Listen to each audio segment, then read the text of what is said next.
Welcome into the PFF NFL podcast. Steve Palazzolo here with Sam Monson. We're reviewing Week 5. Yeah, Week 5 of the NFL. How you doing, buddy? I'm doing good. How about you, Steve? Doing all right. Yeah. Just trying to get my psychedelic computer to work. Yeah. Just needs to be tilted at the right angle. Mm-hmm. And left alone. You hit the table and kind of threw it off. Apparently, yeah. Just before. Yeah. And they're giving us the 15-second countdown, and I'm panicking. Your screen has gone black. Yeah. Nothing on it. We got it now. We're good. Okay. We're good. We're going to go through all the Week 5 action. Yes.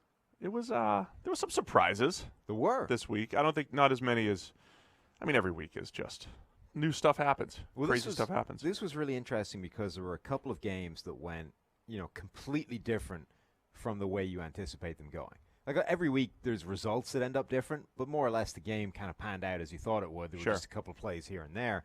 But there were a couple of games where, like start to finish, they just didn't make sense compared to what you thought was going to happen heading into them. All right, let's start with Thursday Night Football because this was a really good game as far 30-29. Seattle Seahawks beat the Los Angeles Rams. I think there's a lot to unpack in this one. As we speak right now, Russell Wilson has moved into the top spot in the PFF quarterback grading, and this was one of the best games we've seen in our grading as far as just straight-up throw for throw. I think he may have missed one throw. Big-time throws left and right, including one of the best throws we've probably ever seen. Yeah. Back of the end zone to Tyler Lockett. It looked like he was throwing it away, but when you look at it, it's like, no, he literally just put that in the one spot where Tyler Lockett could catch it. That was fantastic. It's kind of funny. There was, Sunday Night Football, we get to see Mahomes again. He makes a couple of crazy, bizarre, weird mechanics throws, and it was like, is there any other quarterback in the NFL that can do this? Well, Russell Wilson did one, like a Thursday, Well, one of the ones that they were asking about Mahomes, can anybody else do this? He actually was in a clean pocket, drifted out of it, and threw it on the run. I was like, actually, anybody can throw that because they would probably just stay in the pocket and throw it. Right. But, yeah. But that was, crazy throw, crazy catch as well. Tyler Lockett in the back of the end zone. It was one of those plays where real time you think there's no earthly way they've got feet down.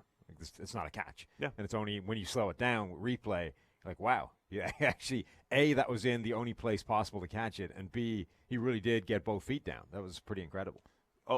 One of the big narratives coming out of this now is that, okay, the Rams aren't running the ball like they were last year, and, Jared Goff has been more inconsistent, which he has been. I mean, he had some, I think it was 4 turnover-worthy plays in this game. So he had some bad ones in there, but he also had a lot of good ones. At a macro level, can I say Russell Wilson playing one of the best throw-for-throw games we've seen, Jared Goff being a little bit above average, but the fact that Russell Wilson only threw the ball 23 times plus a few more scrambles, and the fact that Jared Goff, pretty much had the ball in his hands. 49 attempts.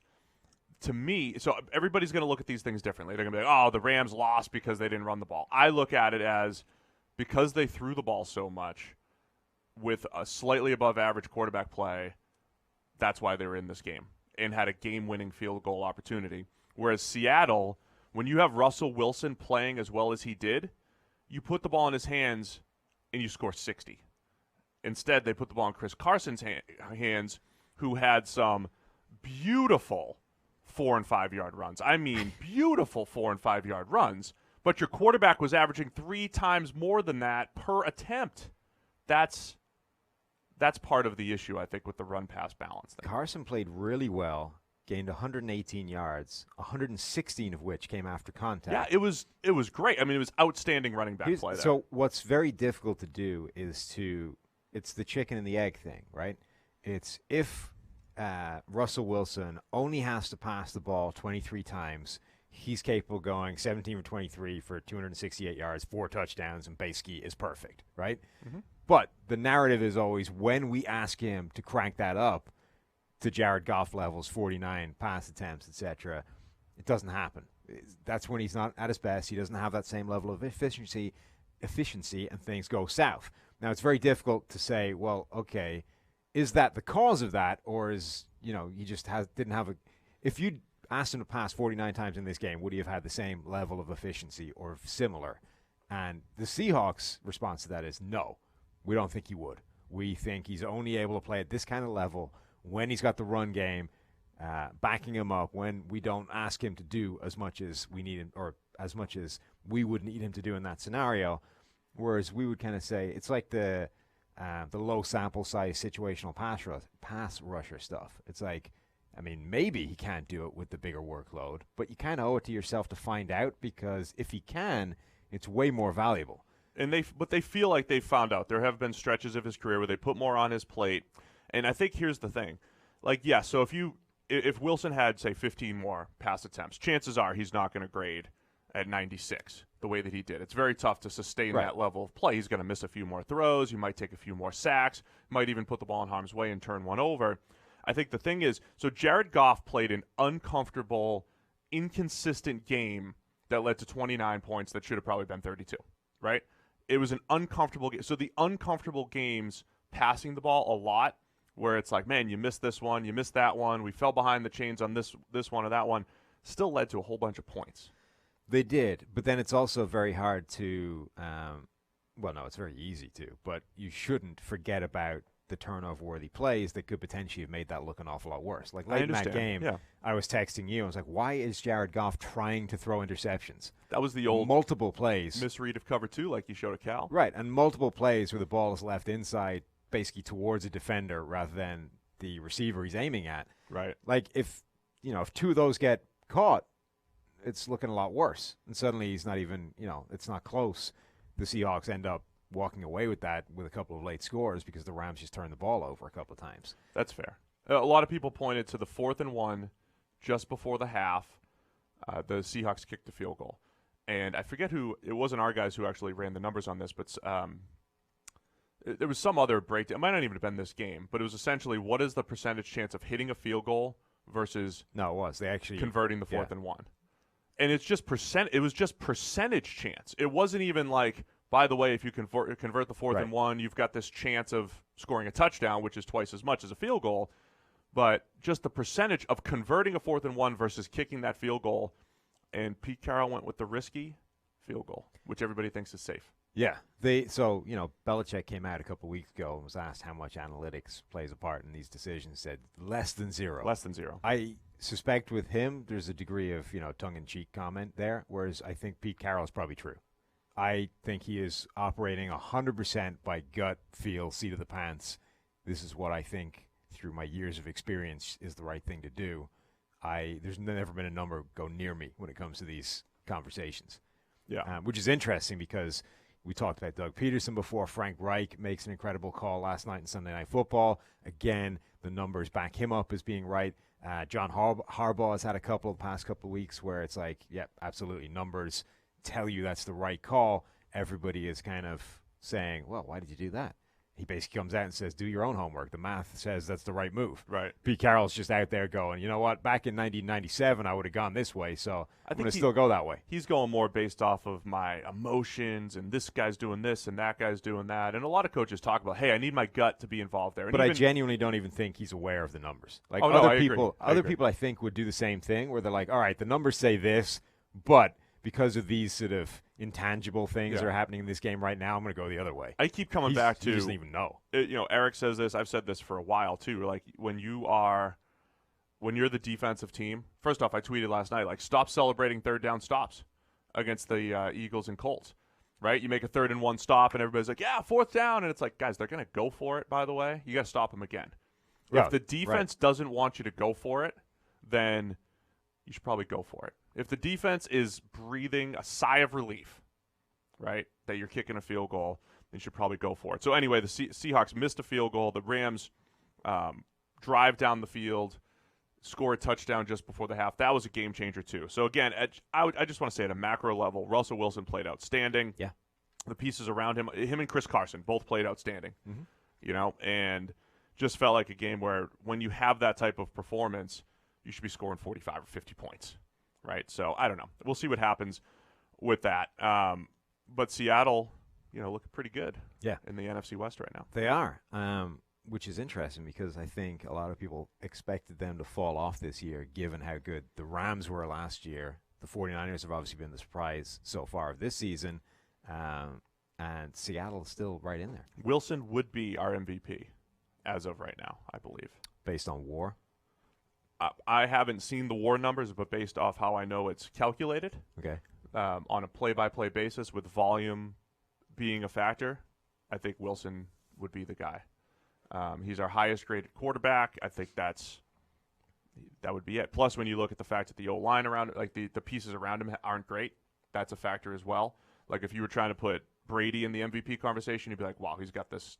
All of his teammates are doing great. They're going to share wins, essentially. Aaron Donald against that offensive line is still an absolute bloodbath. Oh, yeah. He was still outstanding. Again, the guy, by the way, so as much as, Donald before has been 20-odd sacks from an interior position, this year he's going to end up having like 1 million pressures and like 4 sacks over the season. Brandon Graham. Yeah. Sorry, I didn't quite get Wow. We got Siri on the show? Yeah. Huh. Siri just started talking randomly. Okay. Untouched. Is she listening? Are you spying on me? She didn't Maybe we reply. should have Siri recap yesterday's action. Well, they keep advertising that on one of the shows, right? Isn't it Monday Night Football? It's like, hey, you want to know more on football? Hey, Siri, tell me about the Rams and Seahawks. The Seahawks should have passed more. The Rams meet the Seahawks on December 8th, 2019 at 8:20 p.m. Oh, Huh. they Okay. got a rematch on Sunday Night Football. How There about you go. that? Can't wait for that game. Thanks, Siri. Huh. Yeah, we're live and very professional. What are you doing? Stop it. Unexpected guest, Siri, on the show. Should I prop her up? Yeah, why not? Let's have her as a feature. Let's picture Harry. I mean, Teddy. Teddy, yeah. That's Teddy. That's number Yeah, 2. Get the right one. Let's get cake Come on. on his face. All right, anyway, Seahawks looking pretty good. So that was Thursday. Let me just come back to the Now Rams we got really Sunday quick. to get through. Let me just come back to the Rams really Okay. quick. A lot of people are saying, hey, it's the run game, right?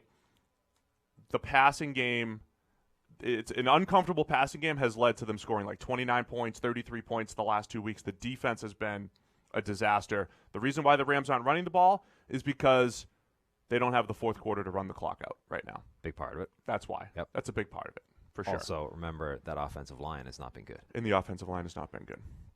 So they've got some things to do. All right, let's go through the Sunday slate. Where do you want to start, Sam?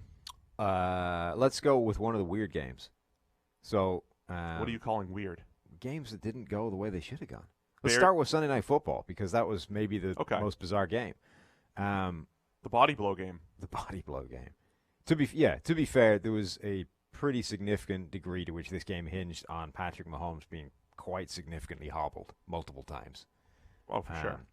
Had already injured his ankle earlier in the season, re-injures it in the game, then re-injures it when Cameron Irving ends up stepping on his wrecked ankle, which I'm sure didn't help. But this game was really impressive by the Colts. If you were sort of conjuring up a method by which the Colts win this game before, you would have been like, look, there's 4 or 5 things that need to go right for Indianapolis to win this game. All of them broke their way, including like Patrick Mahomes getting kind of hobbled and, therefore not being 100%. Right. Oh, absolutely. But they did this fascinating job on defense where, they're down personnel. They got a lot of people injured heading into this game. And remember we talked about why aren't they playing more man? right, They did it they did. over 60% of the time. Yeah. But they mix up those coverages as well. They played a lot of man coverage, but then would shift into zones. Just were multiple enough to keep the Chiefs' offense kind of on its toes. They also got some pass rush. They were able to beat up on the Chiefs' offensive line at times. Justin Houston had the revenge game that Khalil did. Mack wasn't able to get. Right. But they also got random big plays out of people at really key times. Jabal Sherrod had a big play. Grover Stewart shows up with a sack at a key time. Like, they were able to get these huge plays. Poor old Kamoko Ture has another great game And then hurt. in limited snaps. Like we talked about last week, looks like a guy that was earning that Cameron Wake larger role and then looks to absolutely wreck his ankle, unfortunately, which is going to put him out for some significant time. And then on the other side, people always say, okay, when you have the great offense, keep them off the field. We always say the struggle with that is you're not, even if you do the best job running the football, you might steal an extra possession throughout the game. At some point, you have to put up points. But the Colts, you talk about drawing up a game plan. If you knew you can get the type of run blocking effort that they got from the offensive line, and again, Chris was like raving about Quentin Nelson, and he was right. Yeah. Yes. I mean, he was destroying people. So everybody on the offensive line had excellent run blocking grades, including Jack Doyle, outside of maybe Mark Lewinsky. So they were all just doing a great job up front, right? If you know that you're going to get that, if you know that you can dominate in the trenches, and literally pick up 4 or 5 per pop, I mean, that's helpful. Yeah, that does have value. And we talked about this last year, right? That is, I think, a really good way to frustrate these high-octane passing offenses, to just keep them off the field. And even if they score immediately in their drive, you're going to pick one up eventually because there's going to be one drive where it does not click and they go 3 and out, or they go, they don't score. And if it happens a couple of times, suddenly you're in business because you've kept that entire offense on the sideline for a ridiculous portion of the game. There was a period yesterday where they flashed up the time of possession. I don't remember when it was in the game or what the time, but it was about 20 minutes of game time, of which the Chiefs had the ball for 2.5. Right. I mean, if you knew that you were going to get that. Yeah. I got into a heated argument with my wife last night. Oh, yeah? She was like, all you need is time of possession and you'll win. So we're just going, we're like, nah, it's correlation, causation. She's like, look it up. Look it up. Whoever wins time of possession. They win 2/3 of the time. Yeah, but that's I know. 100-yard running back thing. I was trying to explain to her. God. She just likes getting into arguments that, she doesn't know anything about. That's probably not a good sign. About football. My favorite Quentin Nelson play, by the way, was the interception to. Did you see that to? I didn't see what he did. Tyrann Mathieu. So there's a play, and I only caught it out of the corner of my eye from the sideline, but then the end zone review or the end zone replay of it is like artwork. Ugly interception thrown to Tyrann Mathieu. Tyrann Mathieu takes off, and from the regular TV broadcast, you see a body just fly by him as he makes a cut on the way. And you're like, wow, who was that? You see in the end zone replay, catches the ball, and the bloodlust in Quentin Nelson's eyes was just takes off after him like a giant, adult angry bear. That's great. Chasing down prey. Now, Mathieu pulls a move on him and he ends up falling face first in the dirt. But the pure murder in his eyes as he sees what could happen. I get to destroy this guy. And just takes off after him. He was a good 10 yards ahead of any other offensive lineman trying to make a play there. Yeah, so so the other interesting thing about this, right, it's okay, the Colts had a good game plan and all that stuff. At the same time, Mahomes, there was a point early in the game where he had 2 big-time throws that were dropped. Dropped one in for Kelsey, dropped in the end zone. That pass should have been caught. Running back in the end zone, Darrell Williams drops it. So those are 2 things that perhaps changed the game as well. Or is it Damian Williams dropped it. What was really interesting as well is Jacoby Brissett took a couple of shots deeper down the field. They were very early, and it was oh wow, look, they have made him more aggressive. And then by the end of the game, I pulled up the numbers, and his average depth of target for the season actually goes down when you include last night, as does his percentage of air yards.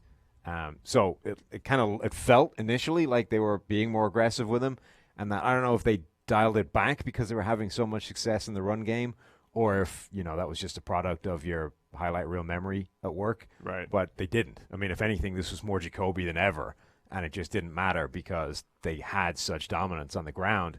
And as Chris said, red zone interception too. Right, and as Chris said, you don't see the running game win games like this, but it's happening.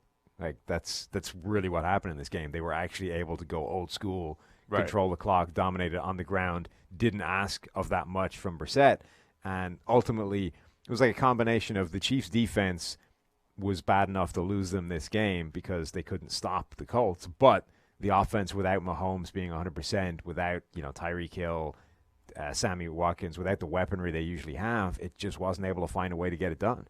Yeah, Mahomes even said after, he's like, hey, they're doing the same thing that New England did to us last year, the same thing that Detroit did to us. They're playing tight man coverage. And we've said in the past, look, the Chiefs have stumbled into 28 points. Right. Even on bad days.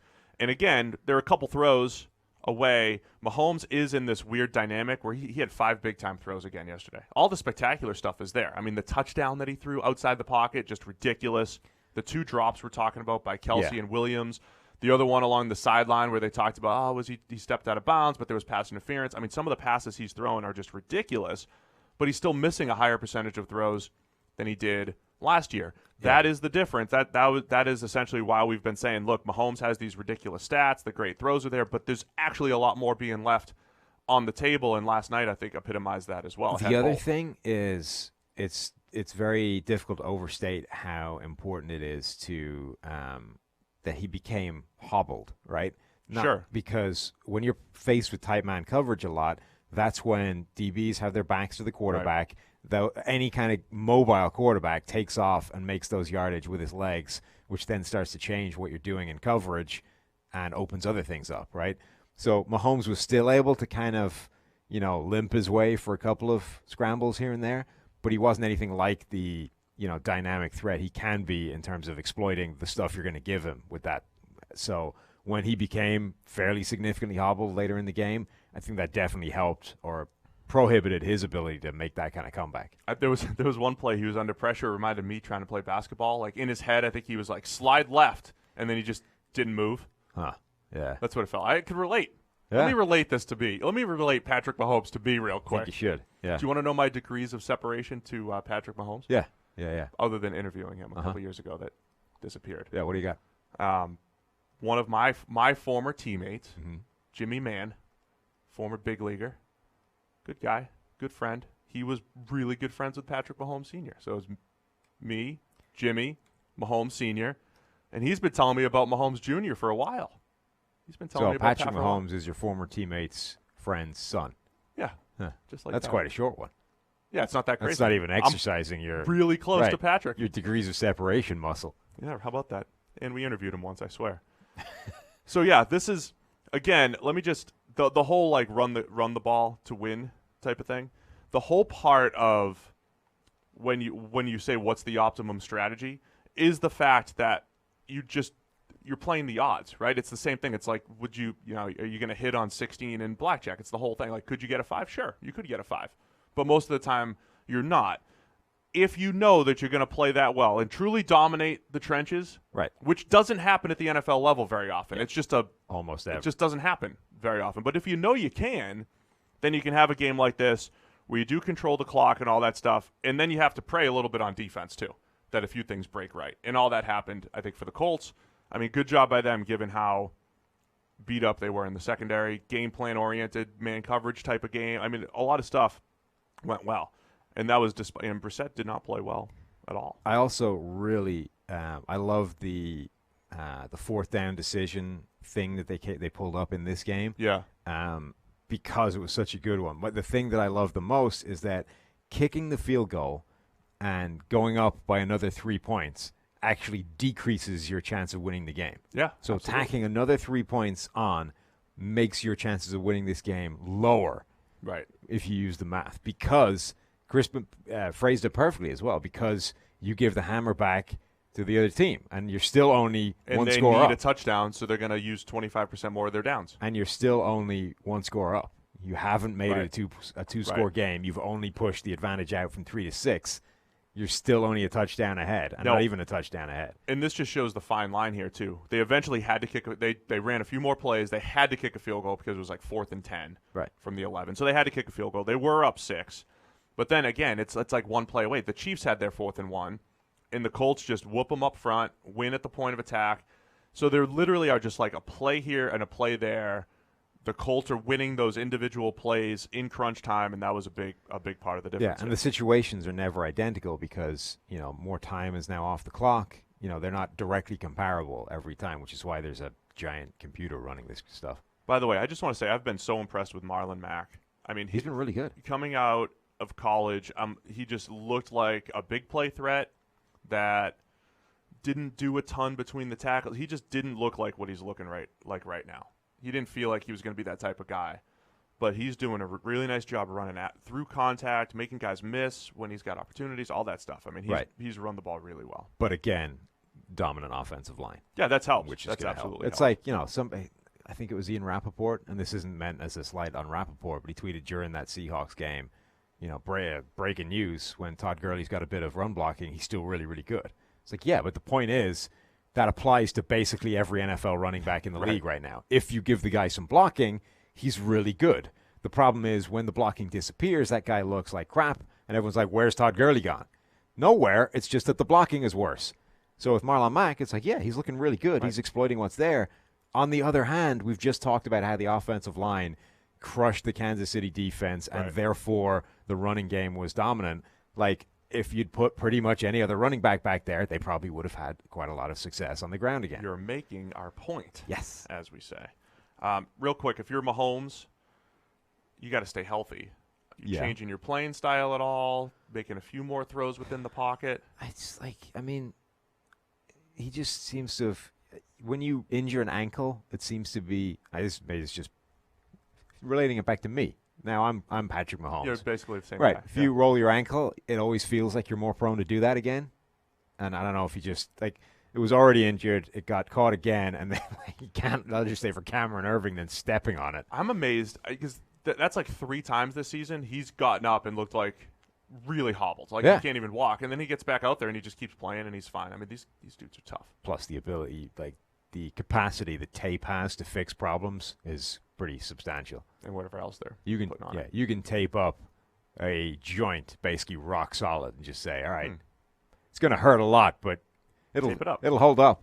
All right. It's functional. You can also see when teams do when teams, and the Colts had a few plays like this where they did such a good job bottling him up, and his eyes start to go like, hey, I'm going to go. No, wait, I got the passing lanes. I mean, I got my rush lanes are blocked. Yeah. And teams the Colts had a few nice rushes where they did that. You stunt into the holes, that type of thing. Can we go to another one of the weird games? Yeah, what do you think is the in most weird? London? That game was weird, yeah. Bears Andrew Siciliano could not stop saying London during the broadcast. Oh, yeah. It was like every single love it, time we Andrew. had to go to this game, we had to mention London. This is the game why we didn't write is Chase Daniel better off? Are the Bears better off with Chase Daniel? Right. It's like, let's hold it at least another week, please. Khalil Mack, 1 hit, the end. No sacks, no pressure, 1 hit. That's all. I wasn't expecting That's all he had. How did that happen? That wasn't supposed to happen at all. Max Crosby had a sack and a hurry. But it's not even, I mean, completely nothing. Maurice Hurst had 2 sacks. He was the best pass rusher on the field. Well, we Both saw sides. that coming. We knew that. I wasn't expecting Khalil Mack to get shut down. But yeah, the other, so Khalil Mack being completely shut down is one part of this story, and then the other part was Chase Daniel kind of stank again. Yeah. Bad turnover. So the last play, the receiver stopped on the route, but if he ran the route that Chase was throwing, the corner, still probably picked off by multiple players. Yeah.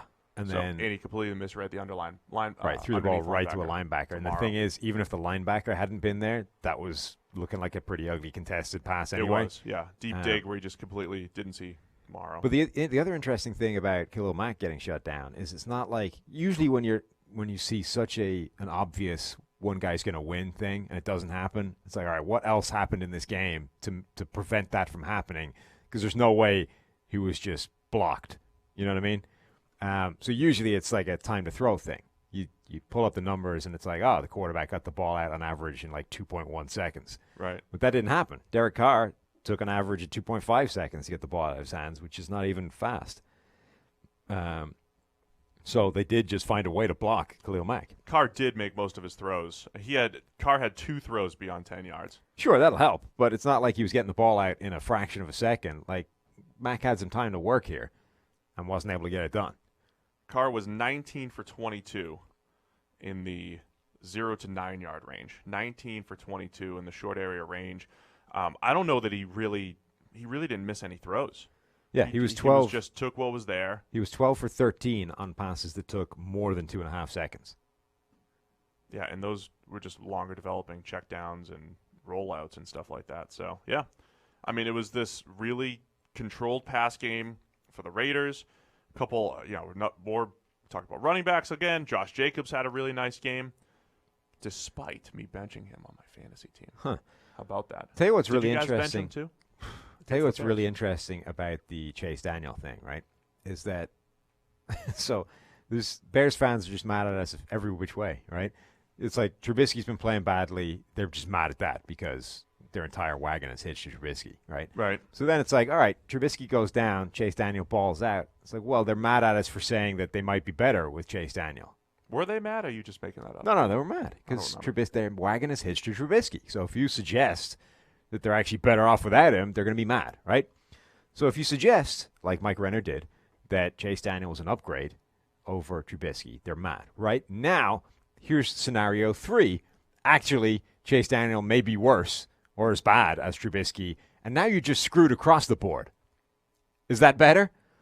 So that's what's played out here, is that the mad Bears fans who were mad suggesting that Chase Daniel might be an upgrade over Trubisky are now satisfied because actually, Chase Daniel is still not very good. I saw a great scenario. Only now you have no quarterback because both of them suck. I saw a great scenario. I hate stealing it because I just randomly saw it on Twitter. See who they should trade for? Nick Foles. Yeah. Nick Foles, who everybody should trade for. I've seen like 4 trade scenarios for Nick Foles in the last 24 hours. Minshew's taken over. I wouldn't hate. I mean, we'll get to Minshew in a minute. He's got his own issues, but man, he still has some of that. Like, kind of like people are expecting him to make that comeback. But here's the ironic thing about the Bears now is that all the way along, like the overall picture has been kind of okay, even though the quarterback situation is a mess. Yeah. Because like you have a good play caller, you have a good situation around him. Your defense hasn't really regressed; it's still pretty good. So if you just get some viable quarterback play, you're still in business. Right. And whether that came from Trubisky or Chase Daniel, it didn't really matter. The point is, somewhere there is potential for a better outcome. Only now it's like, well, hang on. What if both of your quarterbacks are terrible and you now just don't have a quarterback capable of winning you the games you need to win? Now everything is bad. Now they're in trouble. Right. Now they're in real trouble because it turns out the Lions don't suck. The Packers don't suck. The Vikings have Kirk Cousins, who might suck, but they still appear to be good enough to win games. It doesn't suck when they're the favorite. Right. So now you've gone from, well, don't worry, the division is a bit of a mess and everything else around your quarterback is good. So if he's just like viable, you're fine. To, everybody else looks kind of good and our quarterback, whoever it is bad. We're in real trouble.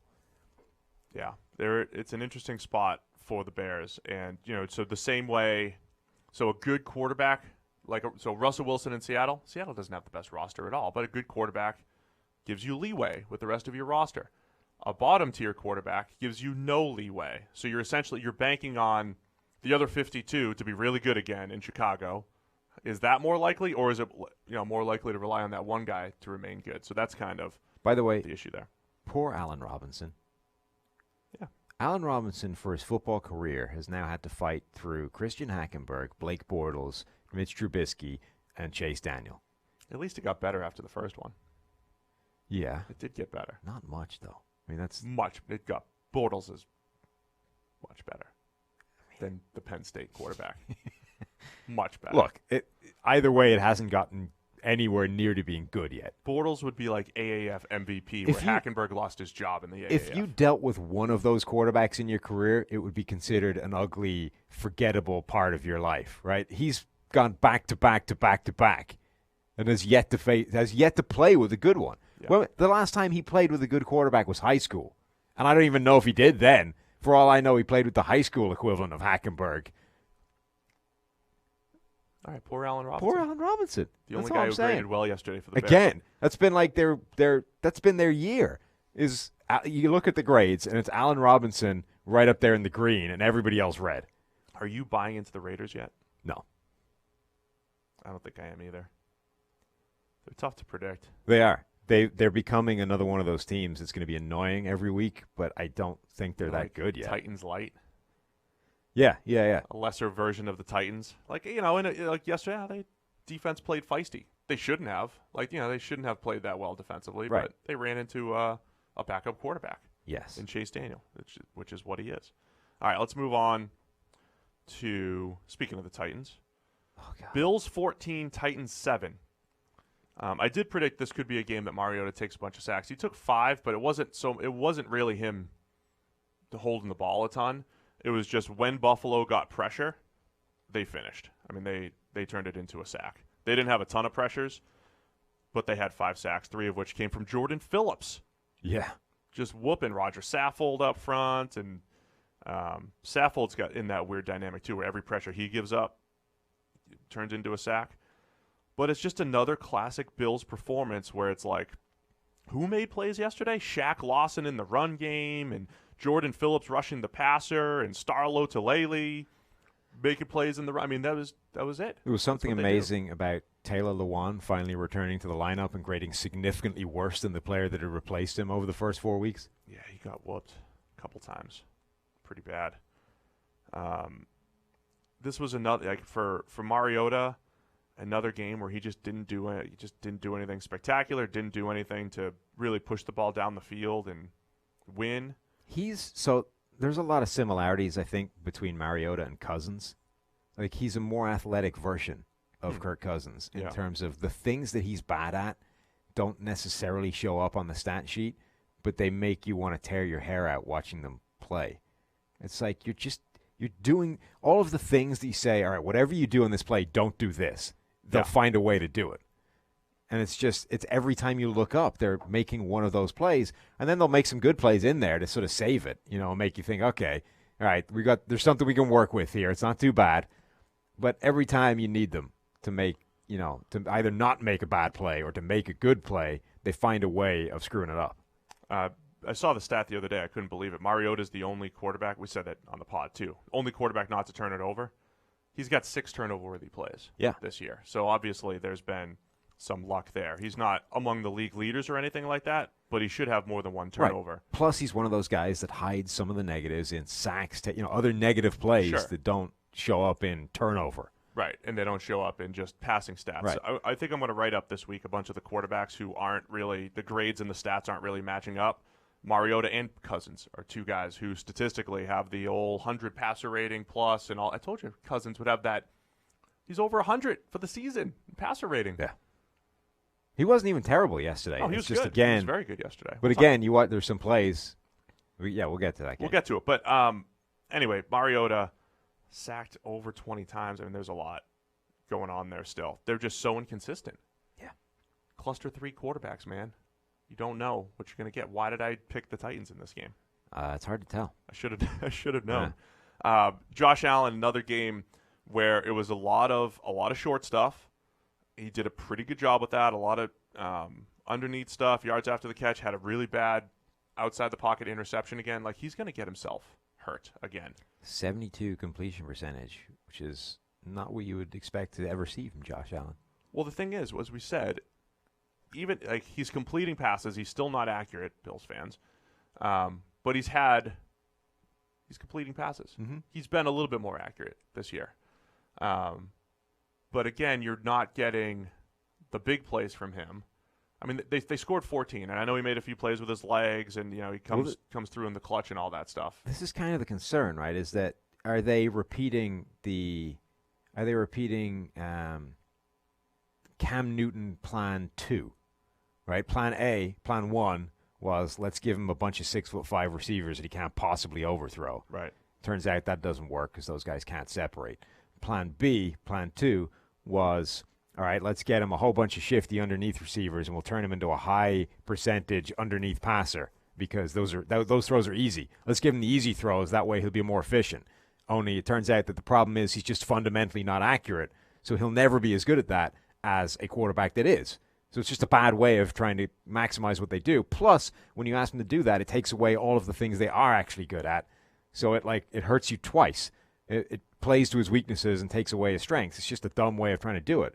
So the Panthers progressed to option 3, which is let's just get guys get open because that's the easiest way of making them. So are the Bills stuck in plan B of the Cam Newton playbook? I mean, John Brown's done a pretty nice job, and Cole Beasley's just worked the I think underneath personnel-wise, they're at plan C already. Right. Personnel-wise, they've got the right group of guys that he can actually run and get open.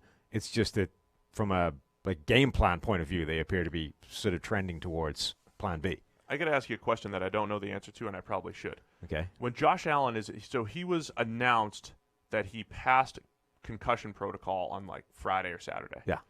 When you're in concussion protocol, what are you allowed to do? I believe there's stages of it. So on Thursday, he was in level 4 or whatever it is of the concussion protocol. But you're allowed to read the game plan, right? What things are you limited to? I believe there's a certain stage at which you can return to practice.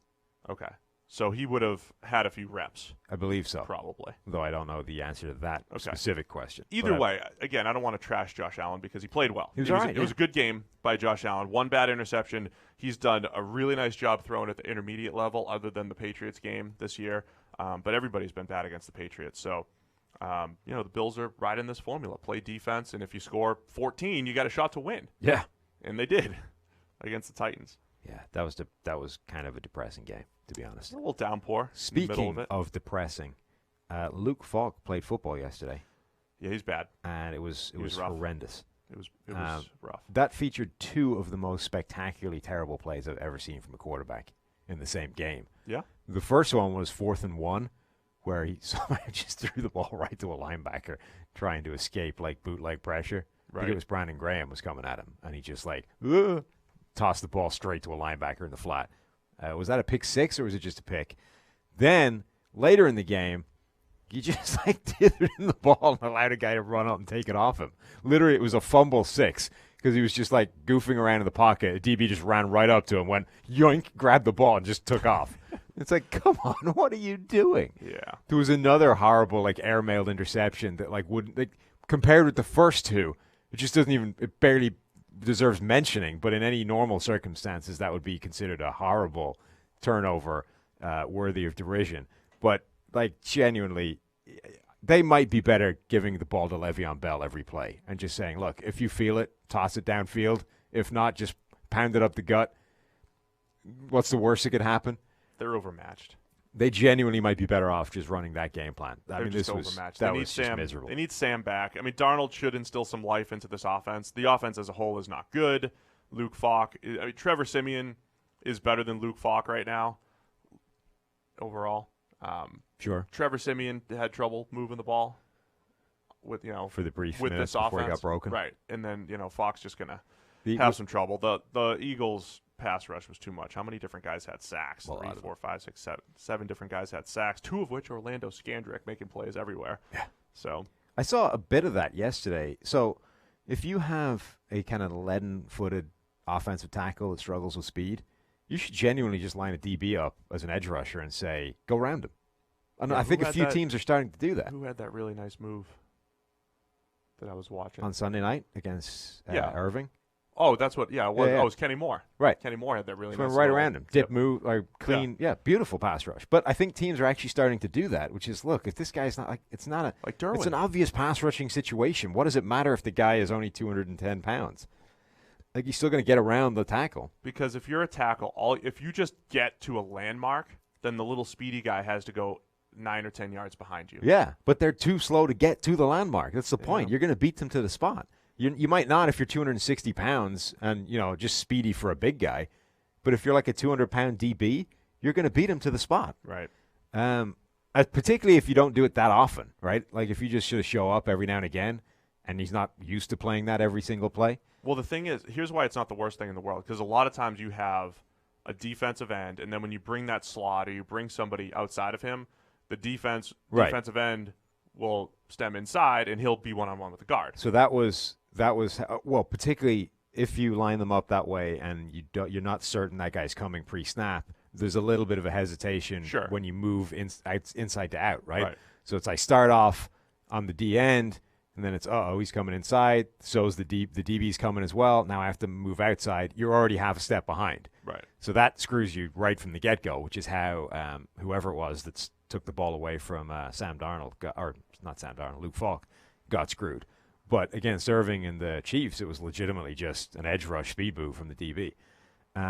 Austin, we did our little pregame show on Sunday. Austin, I think, termed this, you get those games where it's there's no way for one team to win. It's just how, it's a no-win situation for the Eagles, right? They're going to win the game, so they can't do any better than just an as expected. So Austin said the best the Eagles can do is to get out of this game without catching mono. Pretty much nailed it, to be honest. That's true.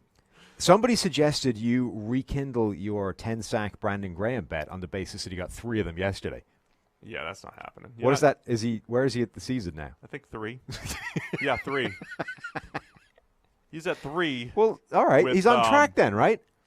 With 33 pressures. So he's on. He's on pace. Look at week 4. Yeah. Mm-hmm. That is the brand. Week 4 against Green Bay. Yeah. 0 sacks, 0 hits, 11 hurries. But now he's almost exactly on pace. 3 sacks through 5 games. That's 15 after 15 games. You don't play Luke Falk again. He doesn't need to. You do. Yeah? You kind of do. There's got to be somebody else crappy on his schedule. I mean, is there anything better than here's Aaron Rodgers in week 4 You're going to hurry him like crazy, but there's no chance you're actually going to sack him. You're never going to take him down. So he had how many pass rushes in that game? How many do you think he would have needed in order to get a sack on Aaron Rodgers? So Brandon Graham 50. rushed Aaron Rodgers 49 times in that game. I guess not. Hurried 60, him, 70. Hurried him 11 times. How many would he have needed to ever sack him? 75. 75. Yeah, whatever. I don't know if he'd have got home then. All He right. didn't even hit him in that game after 50. Like, you might have needed like 125 rushes to get him once. Hilarious. So you don't believe anymore. Nope. Well, at least you learned the lesson. There are numbers, there are things that regress to the mean, and then there are outliers, Sam. Correct. This is what I was telling you back when you first made the bet, and you wouldn't believe it. I have more evidence now. Yes, you have. You have at least finally embraced the truth, the self-evident truth that lies in front of you, that Brandon Graham will never be a sack artist. He will always be a consistent and productive pass rusher. It just won't result in sacks unless he's playing Luke Falk. All right, Tampa Bay Bucks at the New Orleans Saints, 31-24. Saints really controlled this game, though. They did. Now, this was fun because Teddy didn't suck. Yeah, he chucked the ball down the field. Why are you rooting for players? We don't root for players here. I root for Teddy. The dude's knee almost fell off. You can root for Teddy. I guess so. Look, Teddy, he's a nice guy. His knee almost fell off his leg. You can root for Teddy. Unashamedly, anybody out there can root for Teddy. And it was starting to bum me out that the guy had turned into this like worse version of Alex Smith, where it's like you're pathologically conservative and you're not good enough at the underneath stuff the way Alex Smith was to make that like a viable pathway. He was dropping big-time throws, back shoulders and up and over defenders and deep out. Teddy? Yes, sir. Yeah. Yeah. He actually started attacking deep and hitting them. Yeah. If that guy plays that way for any extended period of time, he's back to being a viable NFL starter. Like whether it's in New Orleans taking over for Drew Brees eventually or whether it's somewhere else, like he's back to legitimately being an option for somebody. Sure. Which he wasn't the last couple of weeks. Like that was a kind of, all right, maybe we can win that way, but we don't want to, like, you don't want that. Only under pressure, 6 out of 38 dropbacks. That'll also help. Which, yes. And the other thing is, like, the Saints are in a way better situation if that happens, right? Like, Yeah. It's great for Teddy because he's back to actually being a viable quarterback, and it's great for the Saints because they're not like, you know, if everything else goes right and the quarterback doesn't screw it up badly enough, we can win games too. Hell, we're actually in a reasonable spot now. The quarterback's playing quite well. All right, he's not Drew Brees, but he's, you know, doing a decent imitation at this point. Yeah. That was a huge game for him. A huge game. 4 for 4 on throws 20-plus yards down the field. I mean, it did look like older Teddy Bridgewater.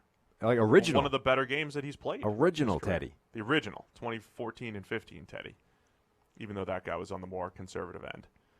And as we always say, don't bet on those cluster 3, those mid-tier quarterbacks like Jameis Winston. Don't pick them. Never bet on Jameis. Don't pick them. Here I am thinking they just dropped 50 points on the Rams, 48 offensively, whatever it was. They're in the dome. Oh, look at the Saints are playing some pretty good defense and all that stuff, but they're in the dome, and Winston's had this weird dynamic where he plays kind of, you know, he plays well on the road randomly and all. He just no idea what you're going to get week to week. So Teddy yesterday, 4 completions on passes targeted 20 yards downfield. You know how many he has on the season? 5. 4. That was all 4 of them? Yeah, they all came yesterday. Oh, so he was due. Yeah. Uh-huh. So we should have given him the same analysis we gave Cousins. So, like, look, he's bad right now, but there's no way he's going to remain that bad. So for the season, he has 6 attempts, 4 completions on 20-plus yard plays, 1 touchdown, which came yesterday, 1 interception, which didn't. And, yeah. So that was all of Teddy's deep production came yesterday. Yikes. So, again, it's like we always try and be, you know, don't overreact to the one-game thing. So I don't know if that was him back or if that was just a blip because he played Tampa Bay. But if they can get that guy, things are so much better for them and for him. Oh, absolutely. If he's the guy he was before that game, they're still, you know, they still have to struggle to overcome that. 3-0 now with Teddy as a starter. Really 3-1 with him as the significant quarterback. Wins and losses need to be like baseball pitchers. Shaq Barrett got shut down. The Defensive Player of the Year candidate who had 9 sacks through 4 games, 0 pressures per now. Yeah. So that's finally reviewed. But wasn't great up front for the Bucs. Ryan Ramczyk continues to be awesome for the Saints. Dude, he's really good. So, yeah, the Saints just keep rolling. And I think people are just forgetting you got Drew Brees lurking and all that stuff, and they're just hanging in there, looking like a team that's going to get a number 1 seed potentially. Yeah. So, I mean, they should be. Plus, their coverage hasn't been that good yet. yeah. So their defensive front is really good. Yeah. Their offense is good and potentially very good with the right quarterback, whether it's Drew Brees coming back or whether it's Teddy playing like he did yesterday. The coverage has still yet to play to the level we know they can play at. And they've started a couple of seasons slowly now. Now, I don't know if they're going to get to that level just because we've seen them, start slow and come good by the end of the season a couple of times already, or if this is going to be the sort of thing, the worst part of this team. But they have yet to play as well as we know they can play, which is potentially huge. They got a huge game from Malcolm Brown. Remember former Patriots? Yeah.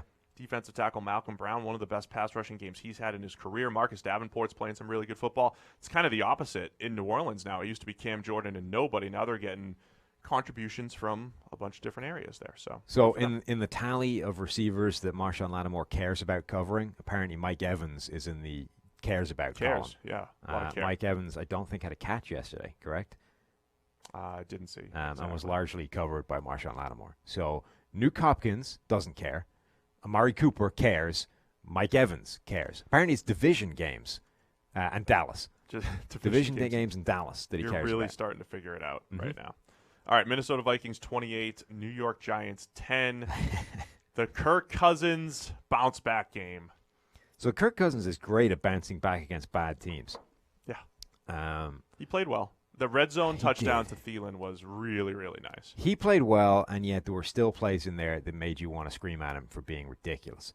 There were a couple of plays in the red zone where he just ran away from a completely clean pocket and caused problems and got himself into trouble. Yeah. They're like, why are you doing that? There's literally, this is a perfect pocket, and you're running away from it. You're actually, it's back to this thing of, so there's one particular play where nothing was open initially. It was right in the shadow of the goal line. So condensed field, playing tight coverage. There's no obvious window right away, right? Fair enough.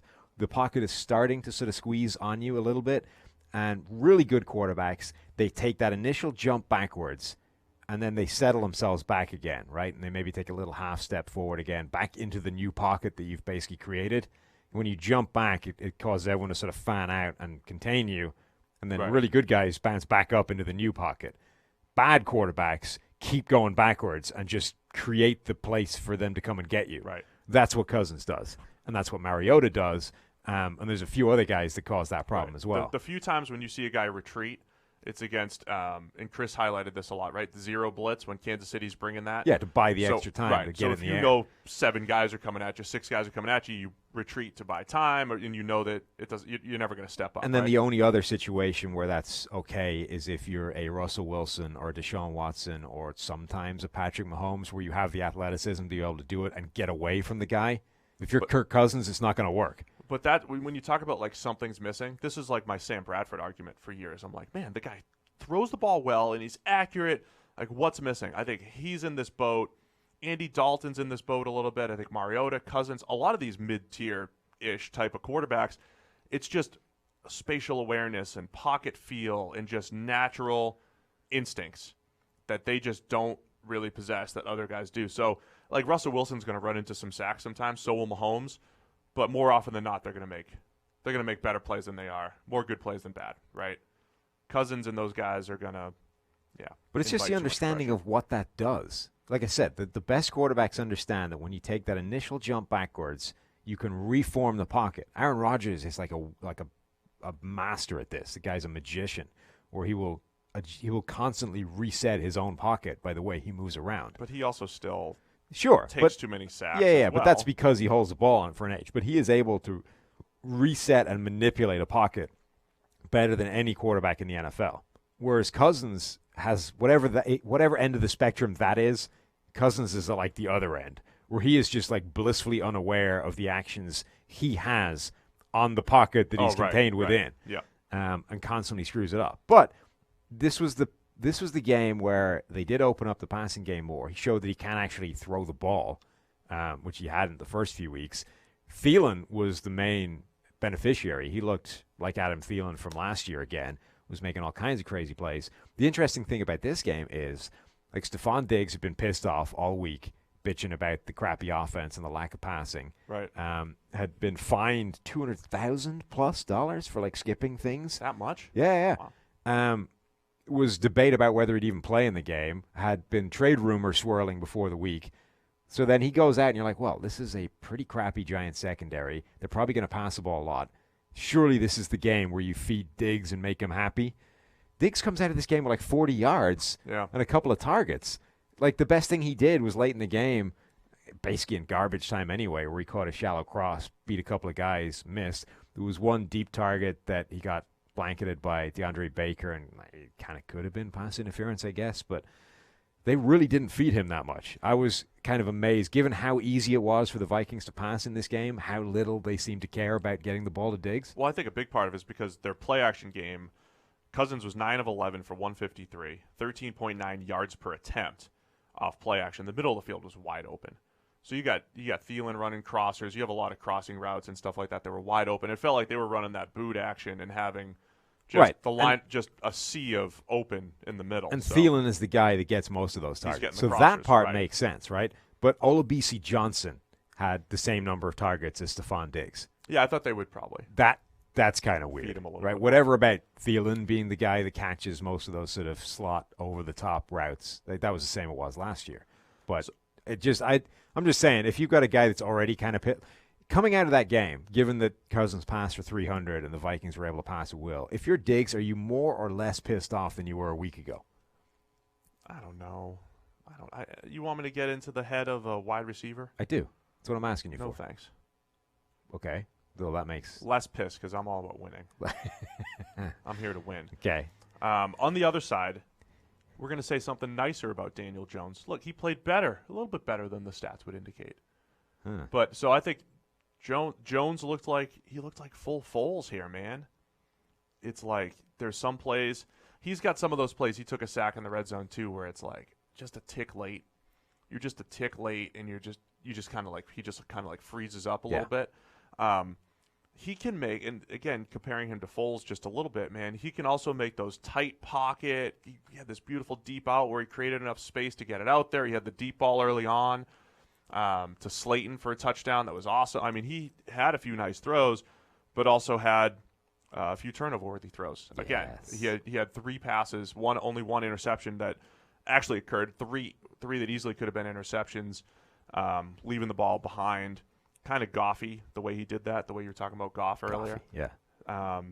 There was a couple of ugly ones, which is the second week in a row he's had multiple ugly turnover-worthy plays. So I mean, not all of which have been caught. So I actually think Shermer in that offense, they're doing a pretty good job of scheming some stuff open. I've been impressed with some of the opportunities that they've had. I just think we've got an inconsistent. He's a rookie, yes, but I think he's going to be just an inconsistent quarterback. Yeah. And there's some really nice plays under pressure, and then there's other ones where it's like, man, why are you doing that? I mean, it's just highlighting the absolute idiocy of everyone that was wanting to crown him after a week. We don't have any idea what Daniel Jones is yet. Either way. That said. He's shown some really good. He's shown some really bad. And we'll figure out where in the middle he lies. Tough Vikings defense, and then he's going to come back Thursday night against New England. So their defense, the Vikings defense, looked really good. I was thinking this during the game, but the return of Mike Hughes is absolutely huge for this team. Yeah. We talked about before about how they're struggling outside of base defense. They have real problems in the secondary. They don't really know who's covering the slot yet. They've had, Jaron Kearse. They've had Mackenzie Alexander. He's hurt now. And then Mike Hughes is the guy that I think they want to win that job coming back. He had a really good game yesterday. Xavier Rhodes did not, although he also got kind of hosed on what was a pretty ridiculous pass interference call in my eyes. Trey Waynes is, Trey Waynes, which is average. So Mike Hughes being really good would make a massive difference to that team going forward, not just this year, but in the future, because at some point Rhodes is probably on the way out. Trey Waynes may be kept around depending on what it'll cost them to do, but they need another good cornerback, even if it's just the slot guy who maybe plays outside the kind of Chris Harris role. But if Mike Hughes is that guy, that's massive for this team. Wayne's got smoked on the one deep ball that he kind of got bailed out on. Jones got hit in the pocket. There was we've said secondary depth for them. This was a weird week for pass interference calls. There was all kinds of craziness left and right. Yeah, don't challenge them anymore. Yeah, why would you? I mean, nobody knows what it is anymore. All right, Baltimore Ravens at the Pittsburgh Steelers. They win 26-23. You talk about a weird game here. So Mason Rudolph gets smoked. He gets hit. That was pretty terrifying. Yes. He was out cold before he hit the ground. Yeah, and he was quite dazed when he was standing up. Yeah. So he gets knocked out of the game. Even with all that, you're down to third-string quarterback Devlin Hodges. He played all right. He did play all right, given the situation and all that stuff, and they still had a chance to win in overtime, but you get that weird fumble. Peanut punch. Teams have been doing that a lot recently as well, just punching directly at the ball. And the thing is, I mean, so Juju is the guy that catches the pass, and then punch comes in, knocks it loose. You're like, I don't even know if you can be that critical to the receiver. It's so hard to be in a constant state of, I am holding this securely enough that a full-on punch directly to the ball will not jar it loose. Right. Like, whatever about, I know contact is coming now, wrap it up with two hands. But to be constantly punch-proof in your carrying of the ball is almost impossible for a receiver. It's just a really, really good defensive play. Keep doing it. Your boy Bud Dupree had his classic game again. He got a sack on 34 rushes. That was it. I am choosing not to be negative about Bud Dupree today. His last 2 weeks, he's got 2 pressures, 2 sacks. He's a big sack guy. Good for Bud. Yeah, so I think Pittsburgh defensively, they're playing tough, man. They're hanging in there. Minkah Fitzpatrick still missing tackles, 2 more. They're just so hit or miss week to week, right? Yeah. Pittsburgh, very dependent on who they're playing. Lamar I don't want to say he came back down to earth because we thought he played pretty well last week in the loss, but this particular game, again, misreading underneath coverage. It's some unlucky interceptions, some bad interceptions. I mean, it's, Lamar's kind of fallen into what we expected him to be as a passer, still adds a ton as a runner. This can't help but feel like Baltimore is going to be in the race a lot more than people are waiting for Pittsburgh to make a move here. Are they going to make a move in the AFC North? I feel like Baltimore's going to be in the race, but they escaped this one. Yeah, they really did. Yeah, and we haven't seen enough from Pittsburgh quarterbacks not named Ben Roethlisberger to think that they can consistently win games at this point. Yeah. Nobody, Mason Rudolph had periods where he looked okay, but it was more bad than good, to be honest, so far. Hopefully he, is going to be fine after that blow. Devlin Hodges looked okay, but okay, right? He wasn't amazing. It was always kind of, let's just do this and hope it gets by. So, until Roethlisberger comes back, I don't know that they have enough firepower to keep pace with teams. Oh, I don't think so either. But they'll be playing Miami on Monday Night Football That'll in a few weeks. That'll be great. Hey, Ronnie Stanley's still playing some great football for Baltimore, so keep an eye on him when he's playing. He's playing great. Left tackle. Yeah. So Baltimore played a lot better defensively as well. We've been saying how inconsistent they had been in the secondary. It was a better game, but how much is that? Yeah, you got Mason, you got Hodges, and all that stuff. So Baltimore escapes. Let's touch on the Cardinals coming into our hometown of Cincinnati and picking up their first win. Yeah, quickly. In a game that ended up way closer than it should have been.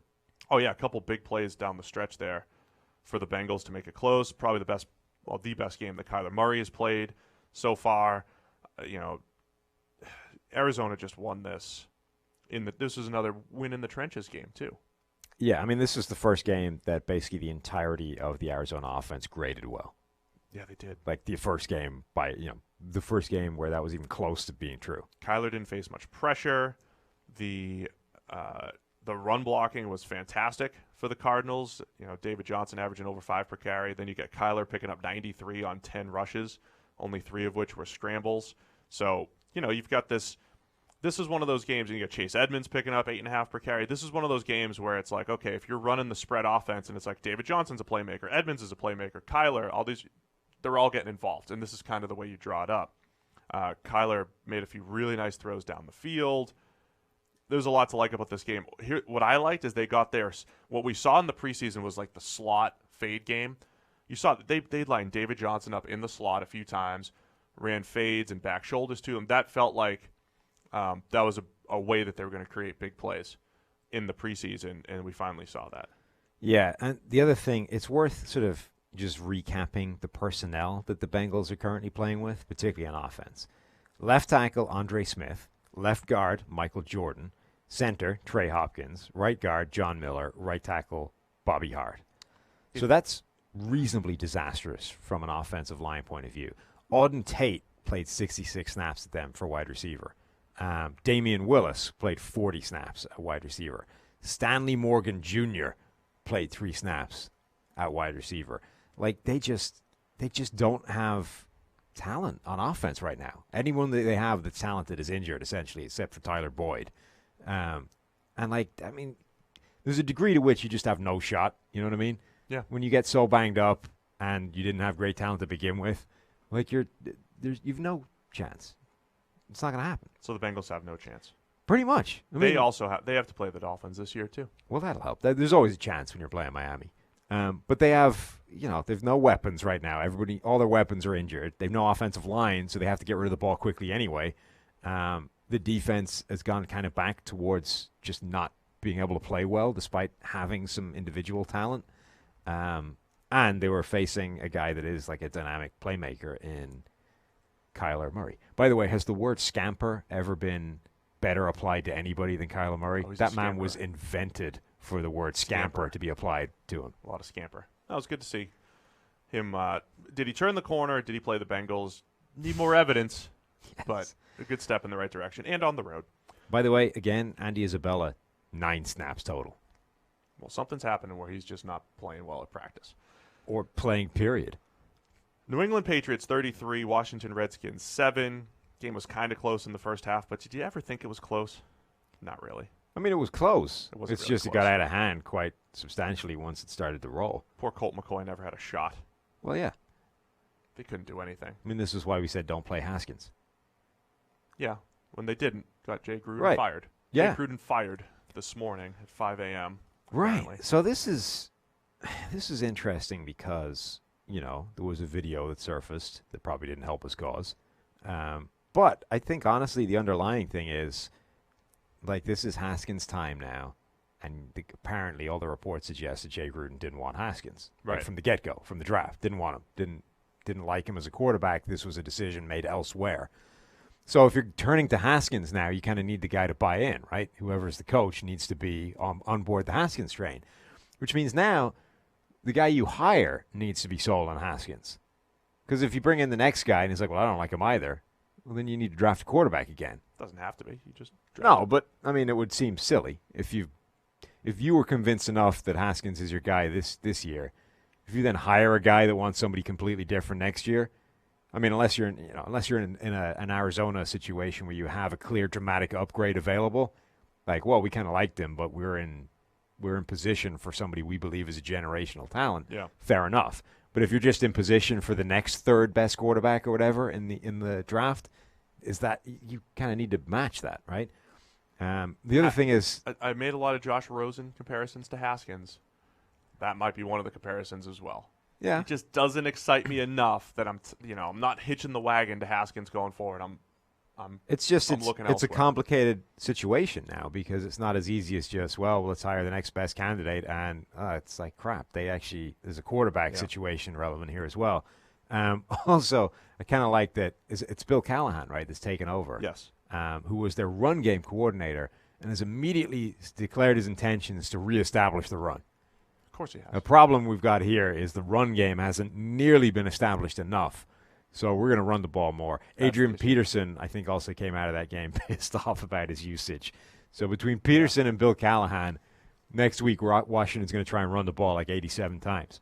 The funny thing about all that is Bill essentially became famous for running that Oakland offense with Gannon passing the ball all over the place. Yeah. With Gruden. Mm-hmm. Anyway. Also- and also working with that Dallas O-line and helping them become really good. But Yeah. Also, but he was their run game coordinator, and the run game hasn't been good. It's not just that it's been underused; it's not been good either. So, love Coach Bill. You know. He's the best, Coach Callahan. New England rolls again. They've in their 5 games, they've played 3 of the winless teams That'll help. Miami, the Jets, and Washington, and they'll be hosting the Giants on Thursday night. By the way, Brady had another disastrous red zone interception. Terrible. that was horrible. It was. It was an Eli Manning patent throw and cower. He had one. So he had a play like that last year that worked. So it's one of those when it doesn't work, it looks really, really Right, but he bad. had another one in this game as well that it wasn't an interception or anything. I don't even remember what happened to the pass, but it was another legit throw and cower move. Yeah, he's been trying to I don't save himself. That's not good. I don't like that. He's shown that at times throughout his career. What was I going to say? Oh yeah, Terry McLaurin drew the Stephon Gilmore treatment. So there was a debate, right? We were talking going into this. Belichick likes to take away the best thing of your offense, right? The one thing. What is he taking away in this game, right? What did Washington have?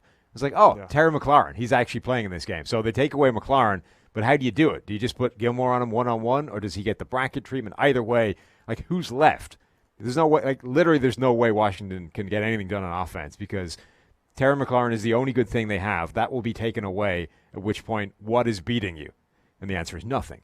But that was how they did it. It was the Gilmore thing one-on-one. And McLaurin had 3 catches for 50 yards, which is better than a lot of receivers have done against Stephon Gilmore when they've got the one-on-one treatment. Yeah, he's good. All this is just a long way around of saying that Terry McLaurin is still legit. The Terry McLaurin hour. Yeah. Got to get that in there. I wonder if New England thinks, hey, we should have drafted him in the first round instead of N'Keal Harry.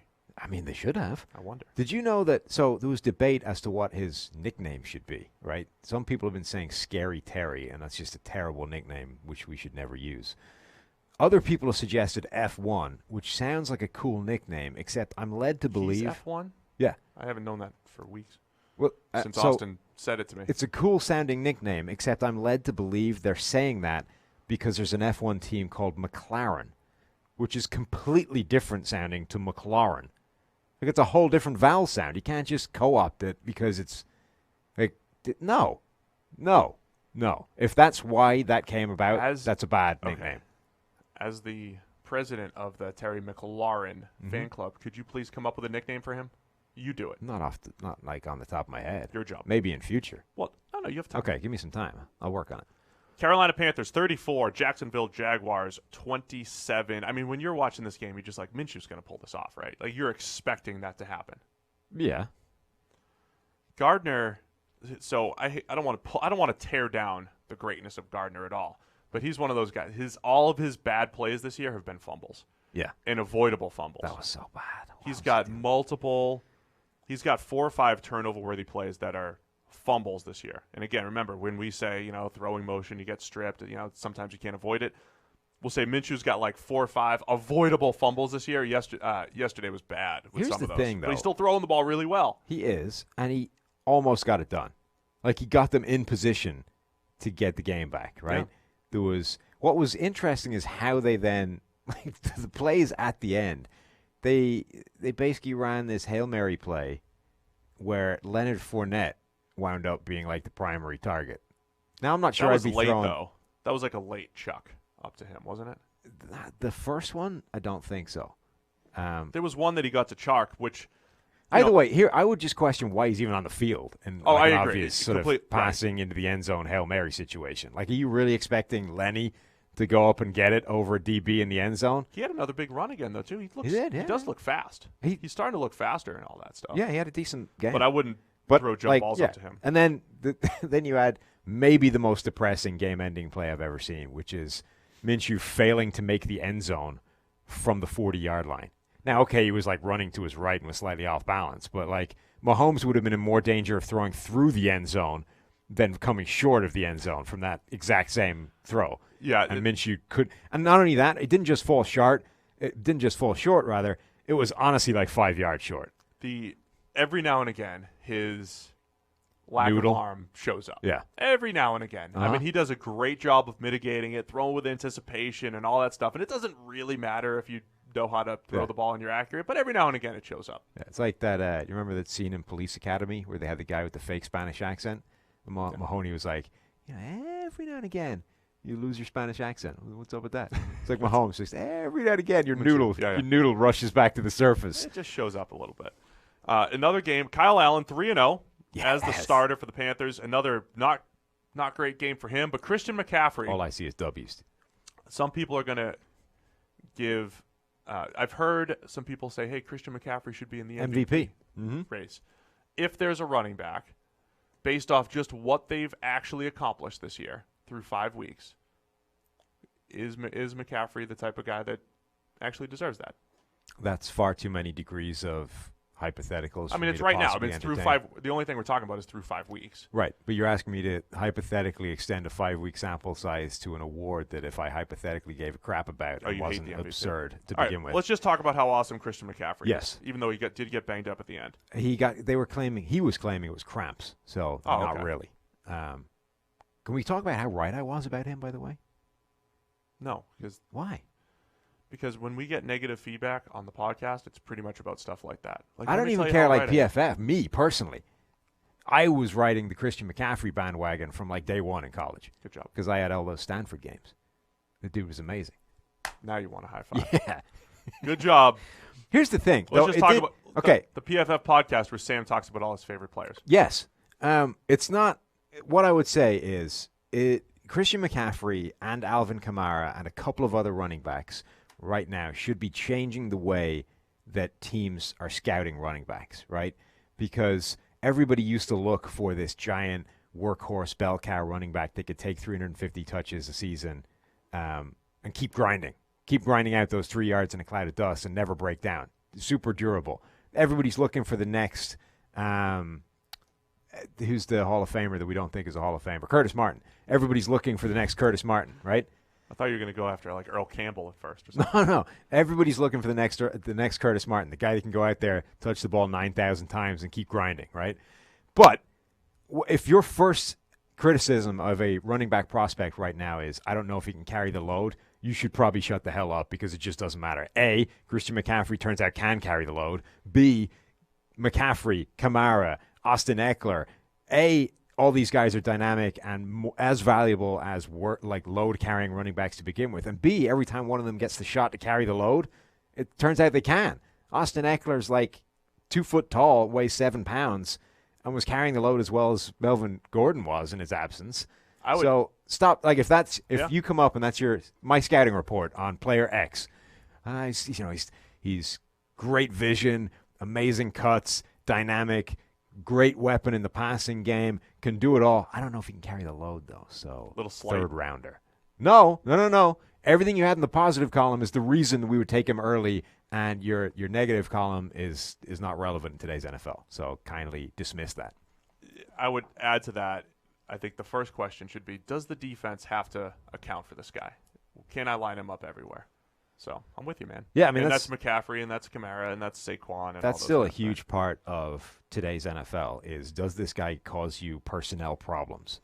And we've even said that even might be a little bit overrated, but it's still like a prerequisite for being a valuable running back. Yeah, I mean that's one of those things where I would genuinely, I don't know the answer to this, but I'd be curious if there's any way of quantifying just pain in the ass factor for a defense. Like if every single play you have to pay attention to whether this guy has come on the field or not and adjust your personnel to that, it's annoying if nothing else. That can't be a bad thing. I think for an offense, you just want mismatches everywhere, though, right? I mean, maybe it is just annoying, but I'm still all for that. That's why when you have receivers who can get open, a tight ends that you're like, do I go linebacker? Do I go safety? A running back? Do I put a linebacker out there? Do I actually keep a corner out here? Do I play zone? Anytime it puts the defense in a bind, you've got some level of value there. So McCaffrey now has 587 rushing yards, which leads the NFL. And as a receiver, he has an additional 279, which is second among running backs, first being Austin Eckler. So he's basically, again, exactly like the player he was at Stanford. He is sort of chasing the all-purpose yard number. That's been the thing. That's been his MO all the way through his career, is that he does everything, and he does everything really well. Right now, he's our highest-graded running back. What was interesting is that the other guy, I think, in the conversation for just stupid dominance individually is Dalvin Cook, who had a pretty good game himself yesterday, but his grade is going to get shafted by 2 fumbles. Right, but he ran the ball really well. Yeah, and caught the ball really well. That game was every time you looked up, that game was Dalvin Cook getting yardage he shouldn't have really gotten. Just his speed. Well, speed and the ability to make people miss. But I just thought his crazy. speed to the edge and the combination of both, sure. He's able to hit the edge, sidestep a guy, and toe tap down the sideline for another 10 yards. It shouldn't be there. Right. So it was just interesting that everyone was losing their mind over the game Christian McCaffrey had, and it was incredible. But the other guy in the conversation, I think, is Dalvin Cook, who wasn't exactly anonymous yesterday either. All right, let's move on to the Houston Texans beating the Atlanta Falcons. Damn it! I meant to watch installment 2 of Deshaun Watson's diagramming. Oh, I didn't watch reporter. it yet either. Yeah, there was a second one. It's like the weekly thing. He's going with the closed fist motion. That's pretty universal. You get too high, roll the single, and then you take the outside lane shot. Huh. That's pretty standard coach speak. Okay. Stuff. Yeah. I've never seen the closed fist. I didn't see. Let me just guess guess what he said. So last week we had Carolina, and they were running a lot of too high shell, and the whole middle of the field was really congested and closed. In Atlanta, they run a lot of one high, but the middle of the field and deep and everywhere else was really open. So I just threw to those guys and had a perfect passer rating, and that's what happened. We scored 50. Threw to the open guys. Yeah, it was big. So that's what I'm guessing he said. Well, I can't check you because I haven't watched it yet. I mean, I could watch it now, but then you'd have to talk for a couple of minutes solo. Single high, but when you play in Atlanta, it feels like they only have 7 guys on the field. Yeah. So this is the thing, right? They hung 50 on Atlanta. Now, okay, there was like a pick six in there. So it's like, they were basically had their way with them. The Falcons, like that coaching seat has got to be getting pretty warm at this point. Yeah, man, it's a weird dynamic because we compared them to the Bears before when you just looked at this roster and you're just like, there doesn't appear to be any major holes there. We've said opposite Desmond Trufant, there are some issues in coverage. Now Trufant had a bad game. Jonathan Cyprien, who they just signed, had a rough game on 24 snaps. Ricardo Allen, Isaiah Oliver. I mean, there were bad grades across the board. This one's already up on Premium Stats 2.0 if you guys have Elite. DeMonte Casey, all these guys, poor. So the back end has been a disaster. This is one of those games. Deion Jones is the only guy that had a good coverage grade. Yeah. They have not covered well at all. And, yeah, Dan Quinn's a defensive coach, and he's coming into the season said he's going to have his hand in the defense a lot more. Yeah, well, that's the problem, right? He's basically taken over the defense. So when you identify a scapegoat, throw them under the bus, and things get worse, you've kind of run out of options, right? Yeah. It's very difficult to deflect blame at that stage. So, I've identified the problem. It's this guy right here, and we're going to eliminate it. And then things get worse. Yeah, it's not good. It's like, okay, if that wasn't the problem, at that point the crosshairs. Yeah. We argued with Falcons fans a little bit earlier this year. Again, when you go into the draft and you feel like you have to fill holes, and they felt like they needed to just pick a right guard and a right tackle with the first 2 picks. Yeah, how's that work? 2 first-rounders. And we said, look, the Falcons still have like a bottom third offensive line. Until we know more about their rookies, the O-line has been bad. J.J. Watt had 10 pressures. DJ Reader continues. This is his 4th straight top-notch game, 90.6 really grade. good. Looking really good. So the Texans' defensive front is legit. Zach Cunningham making plays all over the place. And I know they still gave up a chunk of points and all that stuff, but there was a little bit of garbage time in there and everything. So Atlanta's O-line off. I mean, the whole there's just something off there because even without the offensive line, they still have enough offensive talent to be better. The defensive talent probably should be a little bit better, or am I just overrated? I mean, maybe just because the whole secondary has enough question, but they're on the bottom end of expectations. Yeah. In general. I mean, it's kind of like the Bengals where there's more individual talent there than they're currently showing. Yeah. I'm not as I said, it's very difficult to find scapegoats left at this point. Deshaun Watson had a very good game. I don't know if we're going to have to explain ourselves this week. Russell Wilson's going to have a higher grade than him. I think that's fair. Has a higher grade. Deshaun Watson had a fumble that bounced right back up to him. And he actually, believe it or not, he went 28 for 33, missed a couple throws. Sure. On there. Because some guys' incompletions are worse than others. So Watson had an 88.7 grade, which is still very, very, very good, but maybe not as good as the perfect passer rating or whatever. He just missed whatever 157 rating. Or no, he did have perfect. Was it perfect? Yeah. Maybe not as good as that would indicate. So Watson coming out, Dabo Sweeney, his coach, said he's Michael Jordan. He gave this, he's a winner. He just finds a way to get it done and all that stuff. And I do believe there's something to, through the years, the Bradys and Rodgers and Breezes and all those guys that have like elevated their game, especially when they've been doubted. And think about all those guys had some level of like doubt instilled. Oh, I was drafted late, or I fell in the first round if you're Rodgers, whatever it is. Watson's coming off this terrible game where we said he left 150 yards on the field and had a bunch of turnover-worthy plays and all this stuff. And they had this video of him like working out after the game and saying this is unacceptable or whatever. Now, yes, you're going up against the Atlanta Falcons, who have made other guys look good. Do you think there's something to Watson in this?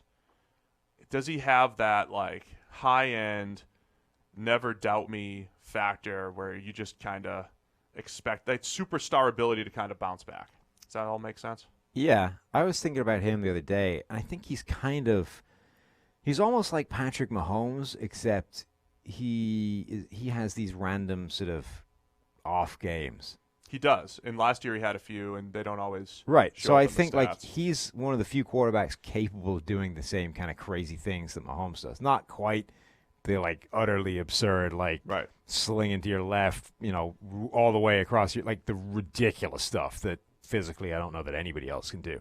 But in terms of just so much stuff, you're like, I don't know how you stop that. Like, that's undefendable what he's currently doing. Yeah, like outside of structure plays, right? And things like and that. Yeah. Consistently, like the stuff Right. that you shouldn't be able to do well consistently, he's able to do a lot of. In this situation, most quarterbacks cannot sustain this, and yet he is. But he does have these random stinking games that Mahomes doesn't really have last night, notwithstanding. So that was kind of where I came down on this, is that he is basically as freaky talented as almost anybody in the league, but just has unexplained blips in that. That is why I think consistently our grades kind of ding him slightly from where everybody else is. Because again, it's like the mental highlight reel. What's the mean here, right? I'm going to throw out the stuff at either end and just concentrate on the middle. So all everybody remembers is what he's capable of doing. And if he had a random crappy game along the way, it's like, well, we'll give him one. So, well, okay, that's fine. You can give him one, but we're counting it, so it's going to pull him down slightly. Yeah, I think I'm going to write up all the quarterbacks where the stats and the grades just don't match up perfectly. Watson's going to be on that. Look, he's not a 120 passer rating guy this year, whatever he's at. So because of the fumbles, and he's had a lot of passes that should be picked that haven't. But man, he was awesome yesterday in that game against the Falcons. A couple more to get through here. Packers Cowboys. Another fascinating game here. Yeah.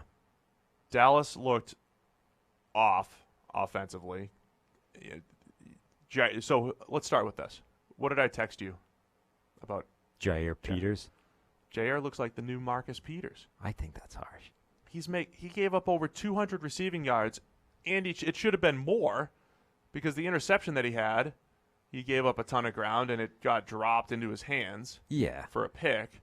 He was getting torched left and right, but he still got his hands on two other passes besides that pick. It's he still gets his hands on a lot. Really hard for NFL defensive backs to deal with double moves. It's just, I know.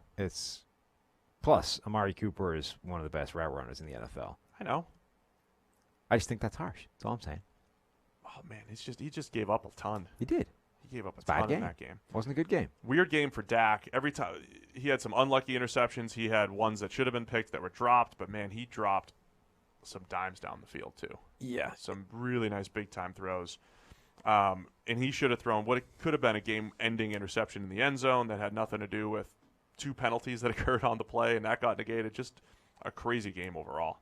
I don't know there's any player that has a more significant drop-off than their left tackle situation. Tyron Smith to anybody they put out there other than Tyron Smith. Right. In this game, it was Cameron Fleming, but it might as well be this. Like, it's the same story regardless. Every single time they trot somebody out, it's an absolutely unmitigated disaster. Whereas Tyron Smith, may not be the absolute all-human superstar that some people make him out to be, but he's really good. Really good. And Yeah. everybody behind him appears to be abysmal. This week, 4 out of the 5 Dallas offensive linemen, not counting who had to come in for Lyle Collins, when he got hurt, graded well. And then Fleming, bad. Gave up a sack, a hit, 4 hurries. It's just amazing. How they haven't been able to upgrade at backup left tackle, given how consistently banged up Tyron Smith is. And B, how you don't help the guy. Like, at this point, right? It's not like this is a surprise. Wow, the backup plan is terrible. Like, as soon as he's down, we need to change everything because the backup left tackle is awful. So he should not have a one-on-one block all game. There should be help every single play because you know what happens when there isn't. Yeah. The end. And yeah, that's not the case. Kellen Moore losing a little luster after the last couple weeks, or think he's still doing all right? Well, this was our question heading into it, right? So here's the thing I like. Even when you fall behind, I like it from Dak, too. They stayed really aggressive and almost got themselves back into that game. A lot of teams don't necessarily do that. I mean, I don't know if there's anything from a play calling standpoint where I'm just like, all right, they're losing it. They're just not as good as those first 3 weeks looked against the Redskins, Giants, and Dolphins. True. I think this was the worst game of Leighton Vander Esch's career. He got just missing tackles in space left and right. He got pretty much victimized by Aaron Jones, who looked really good. That's who I wanted to talk about next. We always talk about it's tough to do analysis when it's like coaches know this too and they adjust. Like this is the answer to the Packers didn't run the ball inside the 5 enough the other day against the Eagles. Well, they went the other way. It kept giving the ball to Aaron Jones, who just looked good in space as a receiver, but also short area, red zone rushing and all that stuff. 4 rushing touchdowns. That was a really nice job by him. It was. He looked pretty phenomenal. I don't know why, but he doesn't look as stupid athletic as he clearly is. Oh, yeah. Like, he's able to do crazy. Like, Dalvin Cook just kind of looks insanely athletic and fast. Jones doesn't, but he is. And I don't know if that same thing happens to defenders when they're coming up to deal with him. It's like, he doesn't look that impressive. And then, oh, crap. He just went right the way around the outside. Like, Byron Jones came down for one of those touchdowns and had him. Like, had outside leverage, had contain. Jones just went around the outside of him, then waves at him on his way past. Yeah. Like, Byron Jones is one of the most freaky combine athletes in the history of the combine and got made to look like an idiot by a guy he clearly just didn't think was that athletic. Yeah, Jones was fantastic. Early in the game, Aaron Rodgers had some, old school Aaron Rodgers type plays. There still is this weird dynamic where the second half passing game just doesn't look like the first half. If Green Bay could put that second half together, and I know Jones was great and they ran the ball pretty well, but if Rodgers could just play better in the second half, if they could find a way to throw the ball a little bit better in the second half, I mean, they would run away with this game against Dallas. Yeah. This should have been well out of control. Like, they got a monster lead, at halftime 17-0. Yeah. And then kind of allowed the Cowboys to chase their way back into it. But it's hard to say that the game wasn't as close as it ended up being, because honestly, Dallas could have got that legitimately back to being like they had a shot to win this late, and then ultimately found a way to mess it up again. But it felt like it should have been out of control pretty early. Right. What do you want to glean out of this? Because we talked, are the Packers the best team in the NFC? No. Is the question. Who is the best team in the NFC? I don't know. Saints maybe. Eagles? When you assume that Drew Brees is coming back, the Eagles have a legitimate case because they were never as bad as their record to begin with started. And our buddy Eric Eager claims the Lions are the best team in the NFC North. So I'm not buying that yet. I'm not either because it's the Lions, but he's not crazy when he makes the case. Yeah, I just think the Packers still have Aaron Rodgers. Yeah. Eagles with Wentz, right? Who's Saints really with Breeze. Well. I mean, to me, that's the difference than, say, like last year where the Bears are overachieving with Trubisky at quarterback and all that stuff. Like, the high end of the NFC again this year feels loaded. Yeah. And it's going to be quite the battle down the stretch. Mm-hmm. I know we're however many days removed from the Packers just losing to the Eagles at home and all that stuff, but they're having a nice season so far. Yeah. All right, let's wrap it up. Denver Broncos get their first win at the Los Angeles Chargers. This was another one that was kind of unexpected. So the Broncos get out to that huge lead, or big lead early. Rivers throws a stinking pick, which didn't help matters. He also now has his, I don't know if the one in Detroit was considered an end zone interception, but Week 1, he throws an end zone interception against the Colts. He had an end zone interception late against Denver. Against Denver yesterday. He's just had some really untimely picks. And he was just missing throws. He was just really off yesterday. This was like Rivers is kind of like Deshaun Watson, and then every now and again he just has this like bum game. Yeah. You're like, what the hell happened to Phillip Rivers today? Right. That was this game, right? It's like, what is wrong with him? Normally the guy is absolute money, and then you just have this occasional stinking game. You're like, what is wrong with him? And this was the game where all the way through it. You're like, what is wrong with Phillip Rivers? Why is he not connecting with the guys he normally connects with? Why is he throwing the ball directly to Denver players? Stop it. This is not Phillip Rivers. Where is he? Bring him back because this game is going bad. Chargers just can't win with Melvin Gordon. Wow. That's it. No, so Rivers was a disaster. Flacco made some nice throws early, but Denver turned it over a bunch of times too. Yeah. To let the Chargers back in it. Well, because they're not very good. It was, again, a weird game because the Chargers defensively early, it's like, what's going on? They couldn't tackle Cortland Sutton on that 70-yard touchdown and all that stuff, but then they played a much better game after that. And, yeah, it just wasn't just one of those odd outcomes. Maybe the Chargers just aren't that good. Von Miller was, I don't want to say he wasn't bad, right? He was good, in fact. But no sacks, no hits, 7 hurries. But if there was an offensive line, we were like, all right, this is Von Miller's going to come back this week and legitimately feast because it's the Chargers. Yeah. And they're playing like Sam Tevi. He wasn't the wrecking machine he's usually been.